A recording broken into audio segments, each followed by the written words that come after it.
55 years old woman presented with a sudden severe epigastric pain which soon become generalized. There is past history of repeated biliary colic. Her TLC is raised and amylase is raised. amylase से थोड़ा सा आपको अंदाज़ा हो रहा है कि ये थोड़ा सा पेंक्रेटाइटिस का है और इसके अलावा आपको स्वीयर एपिगैस्ट्रिक पेन विच सून बिकम जनरलाइज अंदाज़ा हो रहा है।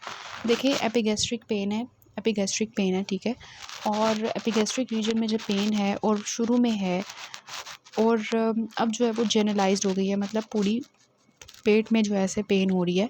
सो ये ना हमारे पास हो सकता है कि परफोरेशन की वजह से जो पेरिटोनाइटिस का हमने देखा था तो उसमें भी ऐसे ही पेशेंट जो है वो उसका रिजिड एब्डोमेन हुआ था, जनरलाइज्ड एब्डोमेन पेन थी, तो उसमें भी इस तरह की चीज़ें आ रही थी। लेकिन देखिए हिस्ट्री है उसको रिपीटेड बिलियरी कॉलिक की।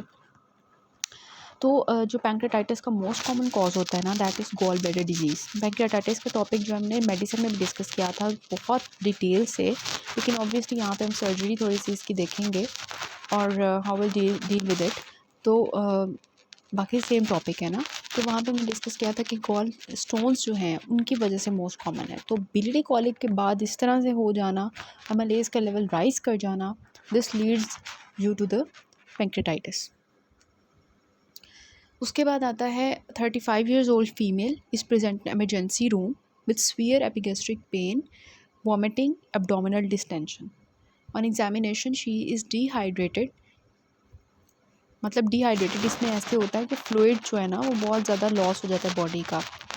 जब ये सारा हो रहा होता है ना प्रोसेस एक्यूट पैंक्रेटाइटिस का, तो सिर्फ पैंक्रियास जो है वो इन्वॉल्व नहीं होता, इट के इन ऑर्गन्स भी इन्वॉल्व होते हैं, जिसमें यू नो दैट पैंक्रियास के बिल्कुल फ्रंट पे स्टमक होता है, डिडिनम होता है, साथ लिवर पड़ा होता है, स्प्लीन पड़ी होती है और एब्डोमिनल फैट पड़ा होता है। वो सारी चीज़ें इन्वॉल्व हो रही होती हैं। इन्फ्लेमेशन ऑफ पैंक्रियास के बाद सराउंडिंग ऑर्गन्स भी इन्वॉल्व हो जाते हैं। तो ऑब्वियसली जब लिवर इन्वॉल्व होगा तो वहाँ से उसकी जो एल्ब्यूमिन जब लेवल राइज करेगा तो वहाँ से फ्लूइड जो है ना वो बहुत ज़्यादा बॉडी का लीक होना शुरू हो जाएगा, बॉडी में जो है फ्लूइड की कमी हो जाएगी, वो डिहाइड्रेट होगा पेशेंट। पल्स उसकी देखें बहुत ज़्यादा है, बीपी के साथ, मतलब बीपी इतना ज़्यादा लो है, शॉक के साथ पेशेंट आ रहा है। रेस्पिरेटरी रेट भी ज़्यादा हुआ है, स्वीयर एपिगैस्ट्रिक टेंडरनेस, और उन्होंने खुद बताया कि पहले उसको जो है वो गॉल स्टोन्स थे। तो गॉल स्टोन्स की हिस्ट्री होना और ये सब कुछ हो जाना, this is actually leading you to the pancreatitis. अब देखें यहाँ पे भी इमरजेंसी में आ रहा है और उन्होंने खुद ही बता दिया पैंक्रेटाइटिस है, बीडीडी। ब्रांसन स्कोरिंग सिस्टम उन्होंने पूछा हुआ है, इसको मेडिसिन में हमने डिस्कस किया था, हम अगेन डिस्कस कर लेते हैं। लोकल कॉम्प्लिकेशंस पैंक्रेटाइटिस, ये सब कुछ। फिर 60 years old man presented in surgical emergency with short history of severe epigastric pain. Vitals उसके पल्स ज़्यादा है, बीपी कम है, मतलब शॉक के साथ आ रहा है। टेम्परेचर उसका राइज़ हुआ है, मतलब कोई इन्फ्लेमेशन चल रही है बॉडी में। टीएलसी उसका रेज्ड है, सीरम अमाइलेज भी उसका रेज्ड है। So this is actually epigastric pain, severe epigastric pen. इसमें कोई गॉलस्टोन की हिस्ट्री नहीं है, लेकिन अमाइलेज रेज्ड है, शॉक के साथ पेशेंट आ रहा है और स्वीयर एपिगैस्ट्रिक पेन के साथ, तो हम कंसिडर कर सकते हैं कि दिस इज़ पैंक्रेटाइटिस। उसके बाद क्या है कि sudden severe epigastric pain associated with vomiting. On examination tender abdomen है और some rigidity of muscles of upper abdomen, x-ray is normal. तो एक्सरे एब्डोमेन इज़ नॉर्मल। अगर ये जो रिजिडिटी ऑफ एब्डोमेन वगैरह था ना, ये आपको उसकी तरफ भी लेके जा सकती थी, पेरिटोनाइटिस की तरफ। वो जो हमारा था गैस्ट्रिक ड्यूडेनल अल्सर परफोरेशन जो हमने डिस्कस की थी, perforated duodenal ulcer, peptic ulcer, उसमें भी हमने देखा था कि पेशेंट इन्हीं सिम्टम्स के साथ आ रहा था। लेकिन ऑब्वियसली उसमें हिस्ट्री होगी पेशेंट की, लॉन्ग स्टैंडिंग जो है एनसेड्स टेकिंग हिस्ट्री होगी, या इस तरह से प्रीवियस हिस्ट्री होगी पेप्टिक अल्सर की। इसी तरह यहाँ पे पैंक्रेटाइटिस में इन्होंने इनको हिस्ट्री देनी चाहिए गॉल स्टोन्स की या कोई कॉजेटिव फैक्टर की, बट उन्होंने ना आपको एक क्लू दिया है इनको डिफ्रेंशिएट करने का, वो आपको नज़र आ रहा होगा एक्सरे एब्डोमेन। जब हमने एक्सरे किया तो वो नॉर्मल था, ठीक है। लेकिन जो हमारा होता है ना पेप्टिक अल्सर परफोरेशन, उसमें आपको याद होगा अगर कि डायाफ्राम के नीचे आपको एयर मिल रही थी, तो वो जो है ना परफोरेशन का बताता है। सो एक्यूट पैंक्रेटाइटिस को हम देखते हैं, जल्दी जल्दी देखें। एक्यूट इन्फ्लेमेटरी प्रोसेस होता है जिसमें पैंक्रियास की इन्फ्लेमेशन होती है, और जैसे कि मैंने आपको बताया जो रीजनल टिश्यूज़ होंगे, इर्द गिर्द के ऑर्गन्स होंगे या फिर रिमोट ऑर्गन्स होंगे, वो भी जो हैं वेरिएबली इन्वॉल्व हो जाते हैं। इस वजह से हम कहते हैं कि acute pancreatitis leads to multi organ disease. It is a multi organ disease, मतलब उसमें दूसरे ऑर्गन्स भी इन्वॉल्व हो जाते हैं।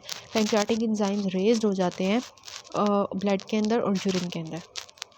उसके बाद हम पढ़ते हैं इसके कॉजेज़। तो कॉजेज़ आपको पता है कि मोस्ट कॉमन जो हैं वो गॉल स्टोन्स हैं और अल्कोहल है। तो ये एमसीक्यूज़ में आपसे पूछ सकते हैं कि मोस्ट कॉमन जो है these are gall stones and alcohol. फिर आपके पास निमोनिक होता है गेट स्मैश्ड का। इससे आप जो है इसका याद रख सकते हैं causes. G for gall stones, E for ethanol intake मतलब alcohol intake, T for trauma हो सकता है, टॉक्सिन्स हो सकते हैं, कुछ ड्रग्स हो सकते हैं like steroids, thyroid diuretics, oestrogen, azathioprine. उसके बाद आता है ए फॉर सम ये जो है ऑटो इम्यून डिजीज़ हो सकती हैं। इसमें इन्होंने वैसे नहीं लिखा हुआ, सर्जरी और ट्रॉमा लिखा हुआ है। अच्छा, स्मैश में स्मैश में हमने एस क्या है, सर्जरी और ट्रॉमा। पोस्ट स्प्लीनेक्टमी की वजह से हो सकता है। विपल्स ऑपरेशन हम आगे देखेंगे क्या होता है वो, कैंसर के लिए, पैंक्रियाटिक कैंसर के लिए हम परफॉर्म करते हैं। Blunt and penetrating trauma of abdomen, तो इनकी वजह से क्या होगा, एक्यूट पैंक्रेटाइटिस हो सकता है। देन मेटाबॉलिक कॉजेज होते हैं like hyperparathyroidism, uraemia, diabetes, coma, pregnancy, hyperlipidaemia and mumps आपने याद रखना है। मैम मम्प्स आपको पता होगा ऑर्काइटिस करवाता है, साथ में पैरोटेड ग्लैंड की इन्लार्जमेंट करवाता है, और फिर ये पैंक्रेटाइटिस भी करवा सकता है। Then A for auto immune, S for snake bite, H for hypothermia, and D for duodenal ulceration. So these are the causes: gallstones, ethanol, trauma, drugs, toxins, surgery. Then M for metabolic, A for autoimmune, then scorpion sting, hypothermia and duodenal ulcer. ठीक हो गया। फिर clinical features, जैसे कि आपने अभी scenario में देखा कि sphere upper abdomen epigastric pain होगी, और सिनेरियो में वैसे आपको नहीं दिया हुआ था, लेकिन ये बहुत इंपॉर्टेंट इसका क्लू होता है कि पैंक्रेटाइटिस की जो पेन होती है वो बैक में रेडिएट करती है, और जब पेशेंट को हम कहते हैं कि उठ के बैठो या फिर आगे की तरफ झुक के बैठो, लीन फॉरवर्ड हो, तो उसकी पेन जो है वो रिलीव हो जाती है। सो ये रेडिएटिंग टू बैक पेन जो है ना, ये पैंक्रेटाइटिस के लिए बहुत इंपॉर्टेंट होती है। उसका मैंने आपको रीज़न बताया था आई थिंक मेडिसिन में, कि जब हम जब एक्चुअली वो जो नर्व्स होती हैं ना, वो इनर्वेट ज़्यादा होती हैं जब हम सीधे होते हैं, मतलब कि नॉर्मल में। लेकिन अगर उठ के बैठें या आगे फॉरवर्ड करके बैठें तो वो नर्व्स का जो डिस्टेंस होता है ना उस जगह से वो पीछे हो जाता है, जिसकी वजह से नर्व्स स्टिमुलेट नहीं होती वैसे, तो इस वजह से पेन रिलीव होती है। फिर क्या है, नौजिया के साथ पेशेंट आ सकता है। देन इसमें दो इंपॉर्टेंट साइंस होते हैं, Grey Turner sign and Cullen sign. Actually जो है जब वहाँ पे ब्लीडिंग चल रही होती है, सब फेशियल ब्लीडिंग, तो वो जो है ब्लड आके जमा हो जाता है अम्बलाइकस के इर्द गिर्द या फ्लैंक्स की साइड पे, तो उसको हम साइंस के दे देते हैं। वो मैं आपको पिक्चर्स दिखा देती हूँ। इसके अलावा प्लूरल इफ्यूजन हो सकती है, एब्डोमिनल डिस्टेंशन एंड आइलियस हो सकता है। तो ये सारे क्लिनिकल फीचर्स हैं।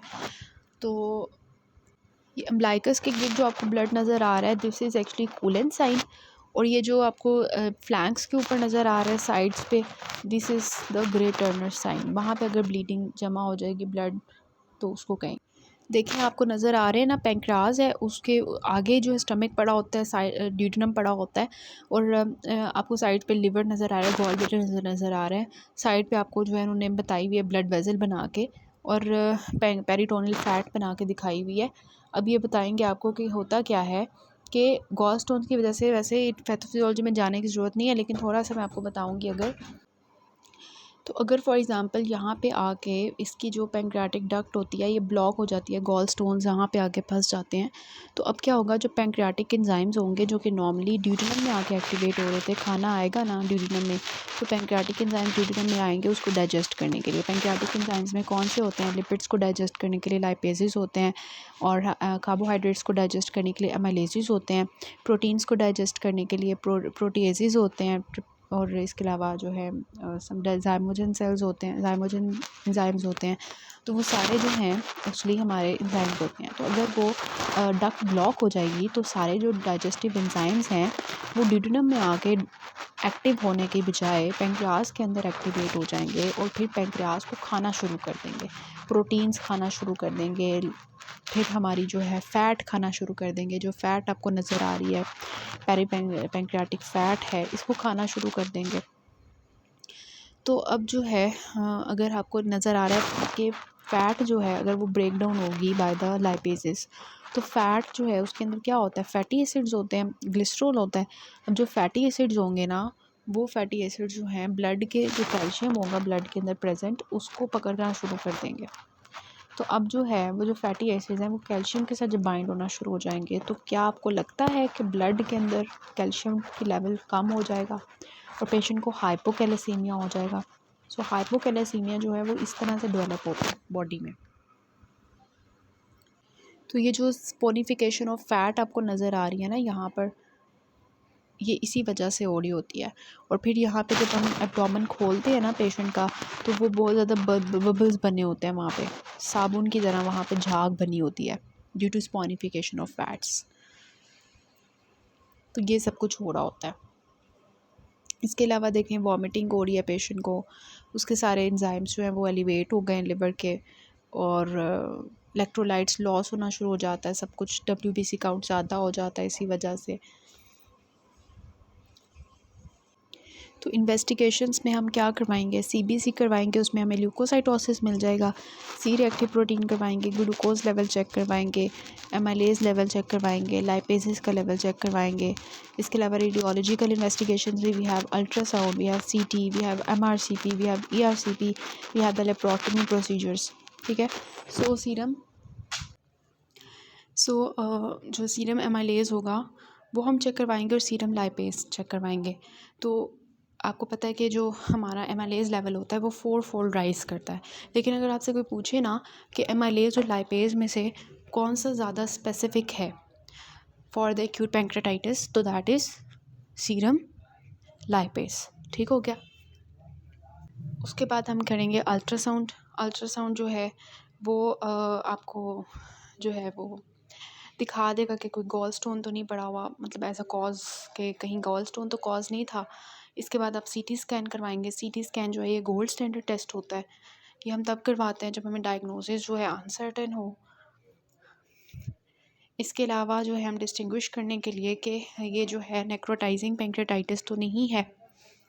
इसके अलावा हम जो है कॉम्प्लिकेशंस को चेक करने के लिए कि कहीं एक्यूट पैंक्रेटाइटिस की वजह से एब्सेस तो नहीं बन गई हुई, वहाँ पे नेक्रोसिस तो नहीं हो गई, सूडोसिस्ट तो नहीं बन गई, तो उसको देखने के लिए हमारे पास CT स्कैन होता है।